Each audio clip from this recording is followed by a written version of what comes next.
우리 함께 하나님의 말씀 보겠습니다. 예레미야서 32장 26절에서 35절까지 말씀입니다.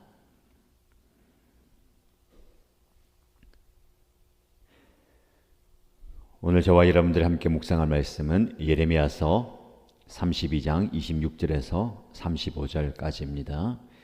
함께 읽겠습니다. 주님께서 예레미야에게 말씀하셨다. 나는 주다. 모든 사람을 지은 하나님이다. 내가 할 수 없는 일이 어디 있겠느냐. 나 주가 말한다. 그러므로 보아라. 내가 이 도성을 바빌로니아 사람의 손에 넘겨준다. 바빌로니아 왕 느부갓네살의 손에 넘겨줄 터이니 그가 이 도성을 점령할 것이다. 그러므로 지금 이 도성을 치고 있는 저 바빌로니아 군대가 들어와서 이 도성을 불태워 버릴 것이다. 이 도성 사람들이 지붕으로 올라가서 바알에게 제물을 살라 바치고 다른 신들에게 술 제물을 바쳐서 나를 노하게 하였으니 내가 그 집들을 태워 버리겠다. 이스라엘 백성과 유다 백성은 젊은 시절부터 내가 보기에 악한 일만을 하였다. 참으로 이스라엘 백성은 자기들의 손으로 만든 우상으로 나를 화나게만 하였다. 나 주의 말이다. 진정 이 도성은 사람들이 세울 때부터 오늘날까지 나의 분노와 노여움만을 일으켜 놓았기 때문에 이제는 내가 그것을 내 눈앞에서 치워버리겠다. 이스라엘 백성과 유다 백성이 왕들이나 고관들이나 제사장들이나 예언자들이나 유다 사람이나 예루살렘 주민이나 가릴 것 없이 모두 온갖 죄악을 저질러서 나를 노하게 하였다. 그들은 나에게 등을 돌려 나를 외면하였다. 내가 그들을 쉬지 않고 가르쳐주고 또 가르쳐 주었으나 그들은 나의 교훈을 받아들이지 않았다. 오히려 그들은 내 이름을 찬양하려고 세운 성전 안에 자기들이 섬기는 역겨운 것들을 세워놓아서 성전을 더럽혔다.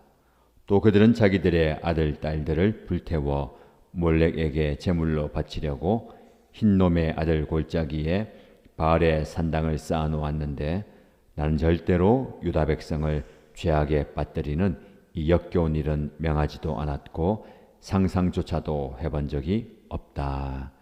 아멘. 오늘도 우리는 하나님의 말씀 앞에 섰습니다. 이 말씀이 저와 여러분들의 심령에 깊은 울림을 주고 말씀을 통한 깨달음의 시간이 되길 축복합니다.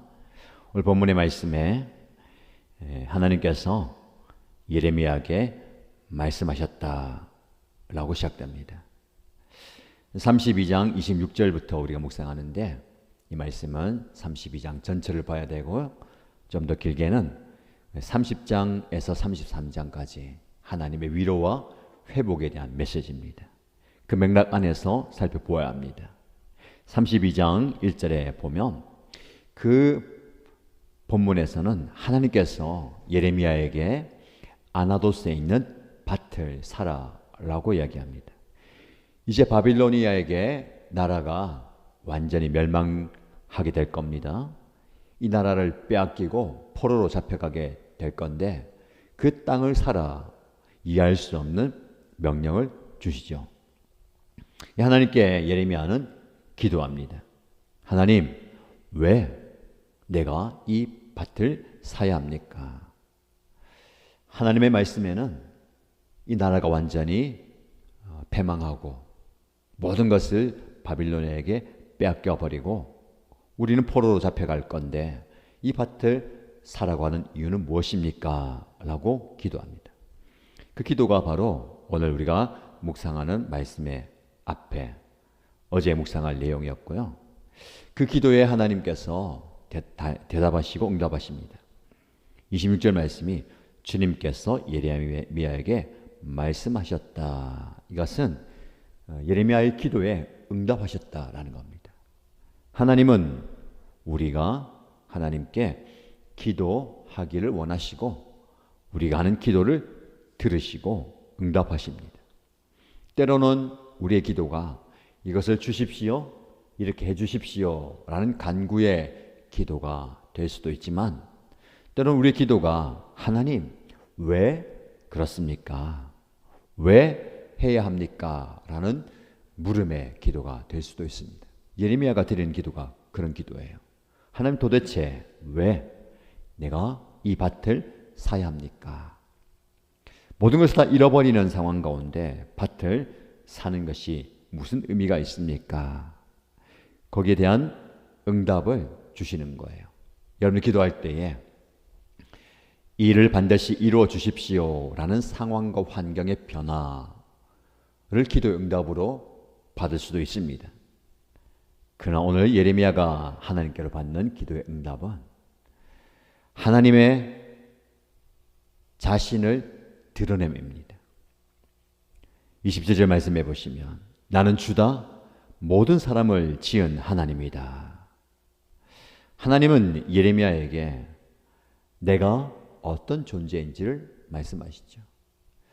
많은 하나님의 사람들이 하나님께 사명을 받을 때에, 하나님의 응답을 받을 때에 하나님은 당신을 계시하십니다. 모세에게 나는 스스로 있는 자이다. 하나님이 어떤 존재인지를 드러내는 겁니다. 이 말씀들을 볼 때에 우리의 신앙과 우리의 삶 속에서 무엇이 중요한가? 철저하게 우리는 나 중심으로 생활하기 때문에 내가 원하는 것을 얻어야 되고, 내가 바라는 것을 이루어야 되고, 내가 궁금한 것들을 알아야 되는 겁니다.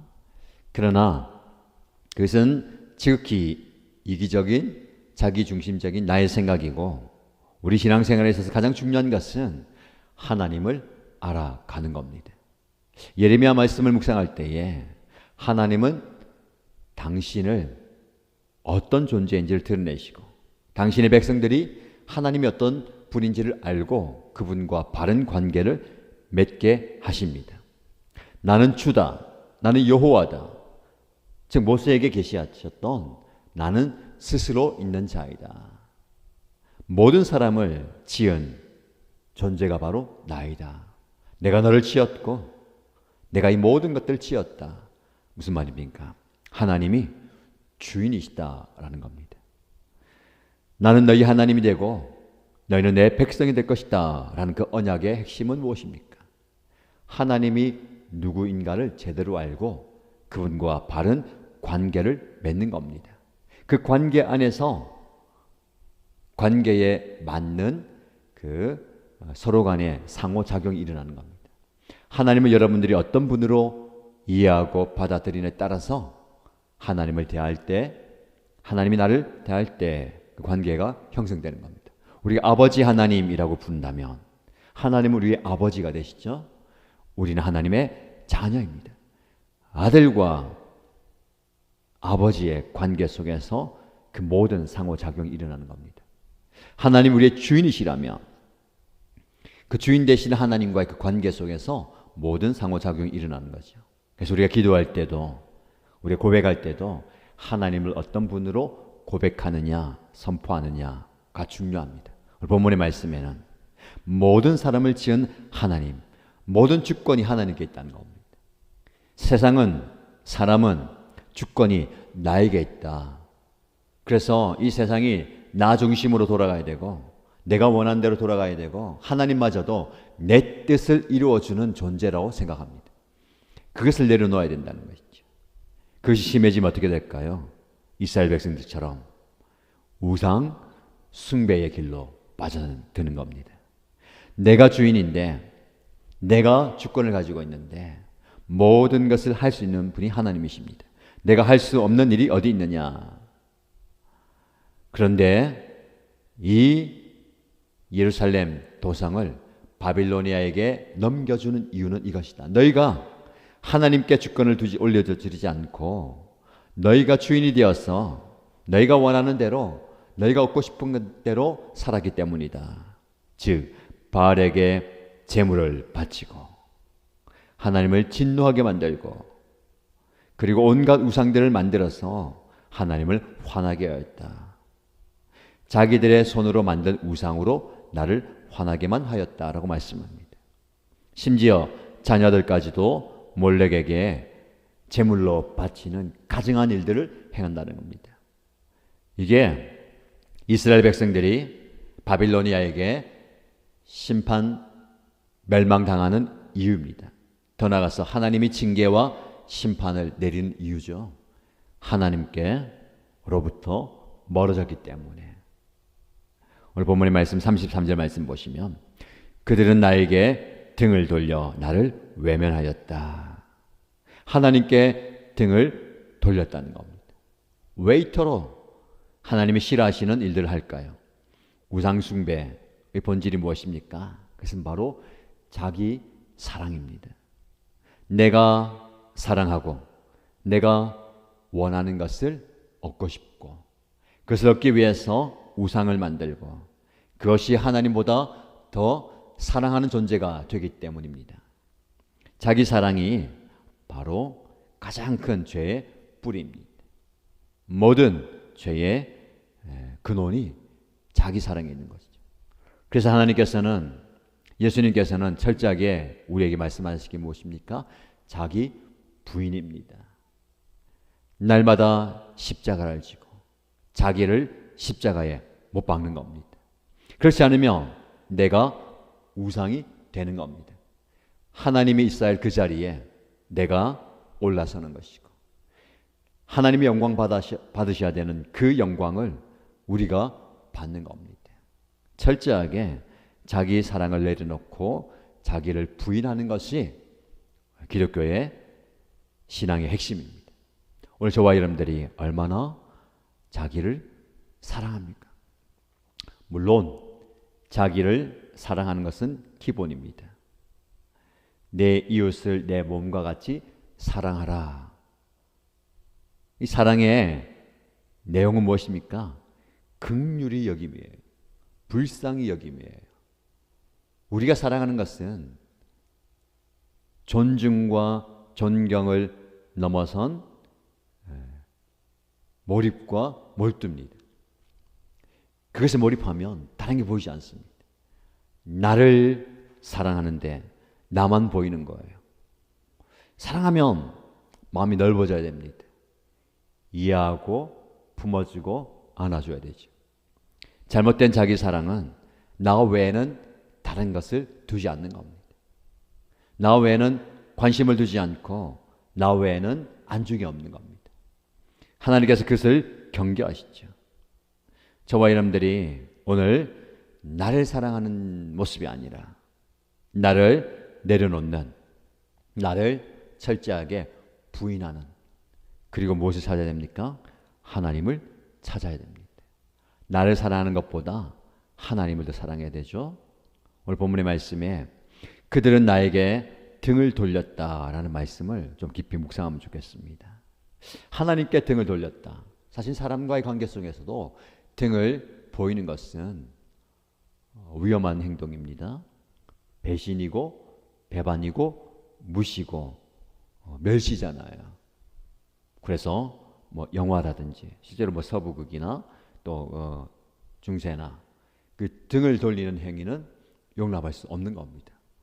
특히 뭐 왕이나 권위가 있는 자들 앞에 등을 돌리면 절대로 안 되죠. 그리고 등을 보인다라는 것은 위험한 서사입니다. 하나님께도 마찬가지입니다. 하나님께 등을 돌린다는 거 절대로 그렇게 해서는 안 되죠. 방향성의 문제입니다. 등을 돌린다는 것은요, 방향을 바꾼다는 겁니다. 신앙의 방향, 나아갈 방향. 우리가 신앙생활할 때에 방향 설정이 굉장히 중요합니다. 하나님께서 원하시는 삶의 방향을 재조정해야 됩니다. 그리고 왜 기도할까요? 왜 하나님 뜻을 구할까요?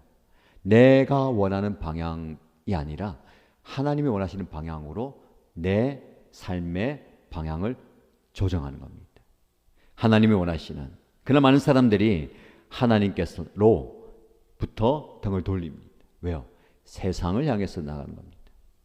세상이 주는 쾌락과 즐거움과 만족을 향해서 하나님께 등을 돌리죠.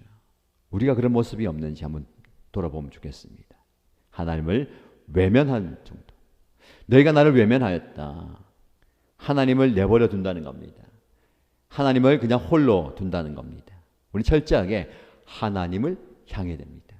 저와 여러분들이 얼마나 하나님을 향하고 있습니까? 조금이라도 하나님을 외면하는 모습이 있다면 등을 다시 돌려야 됩니다. 세상을 등지고 하나님을 봐야 되겠죠. 하나님을 등지고 세상을 보는 것이 아니라 오늘 하루 이 말씀을 좀 깊이 묵상하시면서 나의 삶의 방향이 하나님을 향할 수 있도록 하나님을 등지는 것이 아니라 하나님과 마주하는 인생, 하나님과 마주 대하면서 교제하고 이야기하고 삶을 나누는 그 모습입니다. 오늘 말씀을 기억하시면서 왜 이스라엘 백성들이 이런 어려움을 당했는가를 말씀하시는 거죠. 하나님을 향해 이스라엘 백성들이 하나님을 등질 때에 이 어려움을 당하게 되는 겁니다.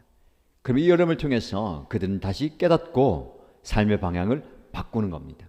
여러분의 삶의 자리에서 바꾸어야 할 삶의 방향이 있다면 속히 바꾸시고 하나님과 함께 같은 방향을 향하시기 바랍니다.